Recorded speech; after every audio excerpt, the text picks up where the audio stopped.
नमस्कार बंधुओं, मैं आयुष आपका बहुत बहुत स्वागत करता हूं अपने इस छोटे से पन्ने पर। द बंधुज एक नया सेगमेंट ला रहा है जिसका नाम होगा किस्से और कहानी। इन किस्से और कहानियों में हम अपनी पसंदीदा प्रसंग, किस्से और कहानियां आपके साथ शेयर करेंगे, जिसमें आज हम बात करने वाले हैं मोहन राकेश के द्वारा रचित एक नाटक की, एक ऐसे महाकाव्य की जो कालजयी रचना में शुमार है, जिसका नाम है आषाढ़ का एक दिन। आषाढ़ का एक दिन मैं पूरी किताब नहीं पढ़ने वाला हूँ, बल्कि इस नाटक में कुछ ऐसे संवाद हैं जो मेरे दिल के बहुत करीब हैं।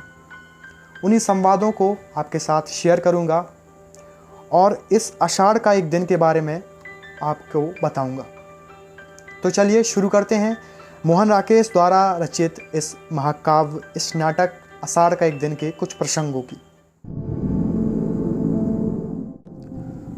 लोग सोचते हैं मैंने उस समय और वातावरण में रहकर बहुत कुछ लिखा है, परंतु मैं जानता हूँ कि मैंने वहाँ रहकर कुछ भी नहीं लिखा। जो कुछ लिखा है वह यहाँ के जीवन का ही संचय था। कुमार संभव की पृष्ठभूमि यह हिमालय है और तपस्वी उमा तुम हो। मेघदूत के यक्ष की पीड़ा मेरी पीड़ा है और विरह विमर्दिता यक्षिणी तुम हो। यद्यपि मैंने स्वयं यहाँ होने और तुम्हें नगर में देखने की कल्पना की है। इसके बाद कालिदास कहते हैं, अभिज्ञान शाकुंतलम में शकुंतला के रूप में तुम ही मेरे सामने थी। मैंने जब जब लिखने का प्रयत्न किया तुम्हारे और अपने जीवन के इतिहास को फिर दोहराया, और जब उससे हटकर लिखना चाहा तो रचना प्राणवान नहीं रही। रघुवंश में अज का विलाप मेरी ही वेदना की अभिव्यक्ति है और चाहता था तुम यह सब पढ़ पाती, परंतु सूत्र कुछ इस रूप में टूटा था कि। मल्लिका मुंह से हाथ हटाकर नकारात्मक भाव से सिर हिलाती है। मल्लिका कहती है, वह सूत्र कभी नहीं टूटा। उठकर वस्त्र में लिपटे पन्ने कोने से उठाकर लाती है और कालिदास के हाथ में रख देती है। कालिदास पन्ने पलटकर कहता है, कालिदास, मेघदूत, तुम्हारे पास मेघदूत की प्रतिलिपि कैसे पहुंच गई? मल्लिका, मेरे पास तुम्हारी सब रचनाएं हैं। रघुवंश और शाकुंतलम की प्रतियां कुछ ही मास पहले मुझे मिल पाई हैं। कालिदास, तुम्हारे पास मेरी सब रचनाएं हैं, परंतु वे यहाँ कैसे उपलब्ध हुई? मल्लिका, उज्जैनी के व्यवसायी कभी कभी इस मार्ग से होकर जाते थे। कालिदास, और उनके पास ये प्रतिलिपियां मिल जाती थीं? मल्लिका, मैंने कहकर मंगवाई थीं। वर्ष 2 वर्ष में कहीं एक प्रतिलिपि मिल जाती थी। कालिदास, और इसके लिए धन? मल्लिका कहती है, वर्ष 2 वर्ष में एक प्रति मिल पाती थी। धन एकत्रित करने के लिए बहुत समय रहता था। कालिदास सिर झुकाए आसन पर बैठता है।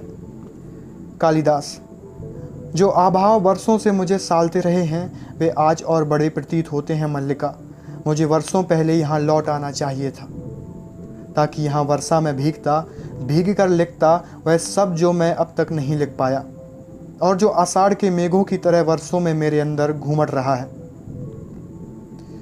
निश्वास छोड़कर आसन पर रखे ग्रंथ को उठा लेता है और उसके पन्ने पलटने लगता है, परंतु बरस नहीं पाता, क्योंकि उसे ऋतु नहीं मिलती, वायु नहीं मिलती। यह कौन सी रचना है? ये तो केवल कोरे पृष्ठ है। मल्लिका। मल्लिका कहती है, ये पन्ने अपने हाथों से बनाकर सिए थे। सोचा था तुम राजधानी से आओगे तो मैं तुम्हें यह भेंट दूंगी, कहूंगी कि इन प्रश्नों पर अपने सबसे बड़े महाकाव्य की रचना करना, परंतु तुम उस बार नहीं आए।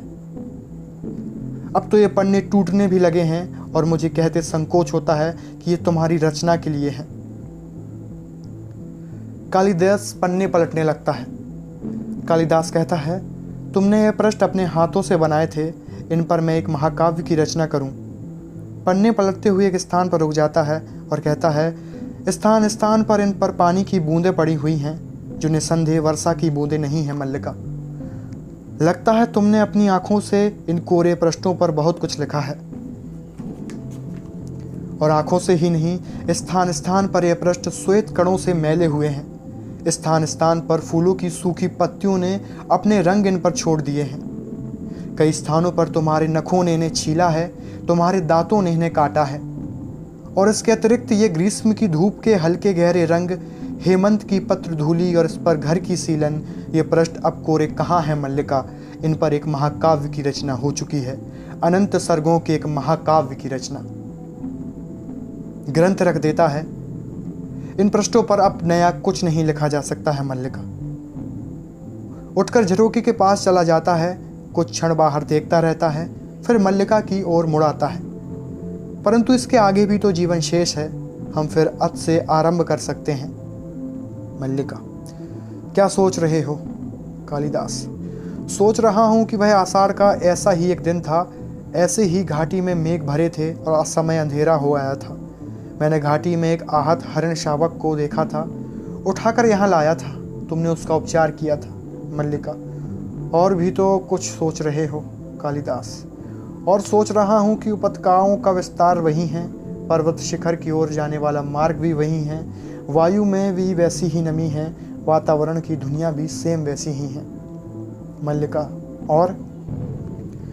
कालिदास, और की वही चेतना है जिसमें कंपन होता है, वही हृदय है जिसमें आवेश जागता है, परंतु यह कोरे प्रश्नों का महाकाव्य तब नहीं लिखा गया था।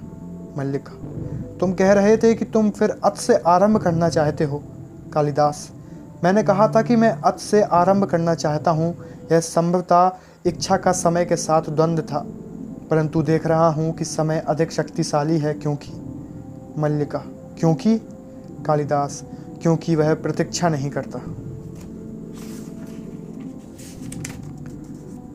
बिजली चमकती है और मेघ गर्जन सुनाई देता है। कालिदास एक बार चारों ओर देखता है, फिर झरोखे के पास चला जाता है। वर्षा पड़ने लगती है।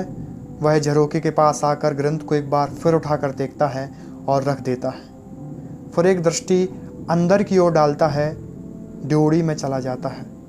क्षण भर सोचता सा वहाँ रुकता रहता है, फिर बाहर से दोनों किवाड़ मिला देता है। वर्षा और मेघ गर्जन का शब्द बढ़ जाता है। कुछ क्षणों के बाद मल्लिका बच्ची को वक्ष से सटाए अंदर आती है और कालिदास को ना देखकर दौड़ती सी झरोखे के पास चली जाती है। उसी तरह झरोखे के पास से आकर ड्योढ़ी के किवाड़ खोलती है, फिर कहती है, कालिदास। वहां कोई नहीं होता है। पैर बाहर की ओर बढ़ने लगते हैं, परंतु बच्ची की बाहों में देखकर जैसे वहीं जकड़ जाती है। फिर टूटी सी आकर आसन पर बैठ जाती है और बच्ची की ओर साथ सटाकर रोती हुई उसे चूमने लगती है। बच्ची बार बार चमकती है और मेघ गर्जन सुनाई देता है। तो ये मोहन राकेश के द्वारा रचित आषाढ़ का एक दिन के कुछ प्रसंग थे जो मैंने आपको सुनाए। अगर आपको ये वीडियो अच्छी लगी है तो इस वीडियो को लाइक कीजिए, चैनल को सब्सक्राइब कीजिए, और जो हम लोगों ने नया सेगमेंट शुरू किया है जिसका नाम किस्से कहानियाँ हैं, उसकी हम एक प्लेलिस्ट तैयार करेंगे और उस प्लेलिस्ट में हफ्ते दर हफ्ते एक वीडियो डाला करेंगे।